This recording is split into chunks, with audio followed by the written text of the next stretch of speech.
అధ్యక్ష, మీతో వ్యక్తిగతమైన అనుబంధం కూడా నాకు చాలా ఉంది. మీరు 2009 శాసనసభకు ఎన్నికైన నాడు నేను కూడా మీతో పాటు సహచర శాసనసభ్యుడిగా ఉన్నాను.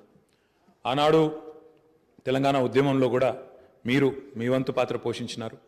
2012 నుంచి 14 దాకా మీరు మంత్రిగా, ముఖ్యంగా మా శాఖకు మంత్రిగా, హ్యాండ్లూమ్స్ అండ్ టెక్స్టైల్స్ డిపార్ట్మెంట్కి మంత్రిగా మీరు పనిచేసిన క్రమంలో ఆనాడు ఒక సందర్భంలో నేను మీ దగ్గరకు వచ్చి, మీరు రండి సిరిసిల్లకి, మీరు రావాలి, ఎందుకంటే రాష్ట్రం మొత్తంలోనే టెక్స్టైల్ అంటే సిరిసిల్ల, కాబట్టి మీరు తప్పకుండా రావాలి అంటే మీరు కొంత సంకోచం వ్యక్తం చేసినారు మొదలు.